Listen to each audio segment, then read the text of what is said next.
ओम नमः शिवाय। स्वागत है आप सभी का मेरे राधे कृष्ण ब्रजधाम यूट्यूब चैनल पर।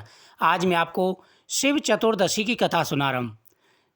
मासिक शिवरात्रि शिव चतुर्दशी, अगर कृष्ण पक्ष की शिव चतुर्दशी होती है तो उस दिन मासिक शिवरात्रि रखी जाती है, और शुक्ल पक्ष की शिव चतुर्दशी आए तो उस दिन भी ये कथा सुननी चाहिए।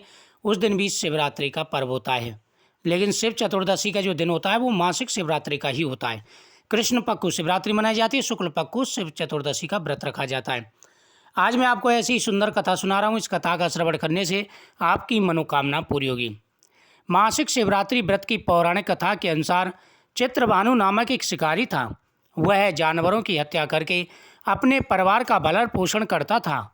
वह एक साहूकार का कर्जदार था, लेकिन उसका ऋण समय पर न चुका सका। क्रोधित साहूकार ने शिकारी को शिव मठ में बंदी बना लिया। संयोग से उस दिन शिव चतुर्दशी थी, मासिक शिवरात्रि थी। शिकारी ध्यानमग्न होकर शिव संबंधित धार्मिक बातें सुन रहा था। चतुर्दशी को उसने शिवरात्रि व्रत की कथा भी सुनी। शाम होते ही साहूकार ने उसे अपने पास बुलाया और ऋण चुकाने के विषय में बात की। शिकारी अगले दिन सारा ऋण चुका देने का वचन देकर बंधन से छूट गया। अपनी दिनचर्या की भांति वह जंगल में शिकार के लिए निकला, लेकिन दिन भर बंदी गृह में रहने के कारण भूख प्यास से व्याकुल था। शिकार खोजता हुआ वह बहुत दूर निकल गया। जब अंधकार हो गया तो उसने विचार किया कि रात जंगल में ही बितानी पड़ेगी। वह वन में तालाब के किनारे एक बेर के पेड़ पर चढ़ गया। बिल वृक्ष के नीचे शिवलिंग था, जो कि बिलपत्रों से ढका हुआ था। शिकारी को उसका पता न चला। पड़ाव बनाते समय उसने जो टहनियाँ तोड़ी वे सहयोग से शिवलिंग पर गिरती चली गईं। इस प्रकार दिन भर भूखे प्यासे शिकारी का व्रत भी हो गया और शिवलिंग पर बिलपत्र भी चढ़ गया। एक पैर रात्रि बीत जाने पर एक गर्भिणी हिरणी तालाब पर पहुंची। शिकारी ने धनुष पर तीर चढ़ाकर जो ही प्रत्यंचा खींची। हिरणी बोली, मैं गर्भिणी हूँ, शीघ्र ही प्रसव करूंगी। तुम एक साथ दो जीवों की हत्या करोगे, जो कि ठीक नहीं है। मैं बच्चे को जन्म देकर शीघ्र ही तुम्हारे समक्ष प्रस्तुत हो जाऊंगी, तब मार लेना। शिकारी ने प्रत्यंचा ढीली कर दी और हिरणी जंगली झाड़ियों में लुप्त हो गई। प्रत्यंचा चढ़ाने तथा ढीली करने के वक्त कुछ बिलपत्र अनायास ही टूटकर शिवलिंग पर गिर गई। इस प्रकार उससे अनजाने में ही प्रथम पैर का पूजन संपन्न हो गया।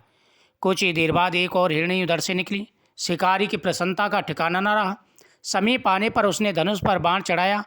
तब उसे देख हिरणी ने विनम्रतापूर्वक निवेदन किया, हे शिकारी, मैं थोड़ी देर पहले ऋतु से निमृत हुई हूँ, कामातुर बेहरणी हूँ, अपने प्रिय की खोज में भटक रही हूँ। मैं अपने पति से मिलकर शीघ्र ही तुम्हारे पास आ जाऊंगी। शिकारी ने उसे भी जाने दिया। 2 बार शिकार खोकर उसका माथा ठनका। वह चिंता में पड़ गया। रात्रि का आखिरी पैर बीत रहा था। इस बार भी धनुष से लगकर कुछ बेलपत्र शिवलिंग पर जा गिरे तथा दूसरे पैर की पूजा भी संपन्न होगी। तभी एक अन्य हिरणी अपने बच्चों के साथ उधर से निकली। शिकारी के लिए यह स्वर्णित अवसर था। उसने धनुष पर तीर चढ़ाने में देर नहीं लगाई। वह तीर छोड़ने ही वाला था कि हिरणी बोली, हे शिकारी, मैं इन बच्चों को उनके पिता के हवाले करके लौटाऊंगी, इस समय मुझे जाने दो। शिकारी असर बोला, सामने हुए शिकार को छोड़ देना मूर्खता होती है। इससे पहले भी मैं 2 बार अपना शिकार खो चुका हूँ। मेरे बच्चे भूख प्यास से व्याग्र हो रहे हैं।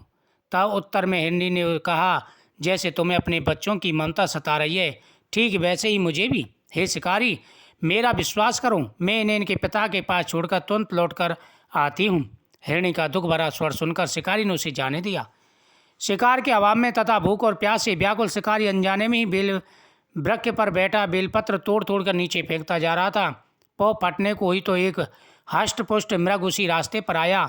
शिकारी ने सोचा कि इसका शिकार अवश्य करूंगा।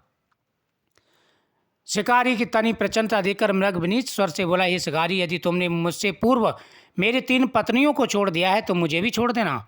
मैं अपने परिवार से मिलकर के शीघ्र ही आ जाऊंगा। शिकारी ने उसकी बात नहीं मानी और कहने लगा कि मैं पहले ही 3 शिकारों को छोड़ चुका हूँ। उसने कहा, शिकारी, मेरा विश्वास करो, मैं अपने वचन से नहीं फिरूंगा। उसने उसे भी जाने दिया। इधर शिकारी के चौथे पैर की पूजा भी संपन्न हो गई। शिकारी का हृदय परिवर्तन हुआ और जैसे ही हिरण और हिरणी का परिवार उसके सामने आया तो उन्होंने उसको माफ कर दिया। कहा कि आज से मैंने जीव हिंसा छोड़ दी, आज से मैं मेहनत करूंगा और मेहनत से कमा करके खाऊंगा। भगवान शिव की उस पर कृपा हुई। जब तक शिकारी पृथ्वी पर रहा, हर प्रकार का सुख और वैभव भोगता रहा। उसके बाद में अंत में वह स्वर्गलोक को गया। जो भी व्यक्ति शिव चतुर्दशी के दिन इस कथा को सुनते हैं उनकी प्रत्येक मनोकामना पूरी हो जाती है। भोलेनाथ प्रसन्न होकर के मनवांछित फल प्रदान करते हैं। जीवन में आ रही सारी कष्ट और परेशानियां दूर हो जाते हैं। शिव चतुर्दशी के दिन भगवान शिव का अभिषेक करें। अभिषेक करने के बाद में आप महाकाल भोलेनाथ की यह कथा जरूर सुनें। इससे आपकी हर मनोकामना अवश्य पूरी होगी। वीडियो को शेयर करें, चैनल को सब्सक्राइब करें, साथ ही बगल में बेल आइकन बटन दबाएं हर वीडियो का नोटिफिकेशन पाने के लिए। जब भी शिव चतुर्दशी हो और मासिक शिवरात्रि हो, इस कथा का श्रवण जरूर करें।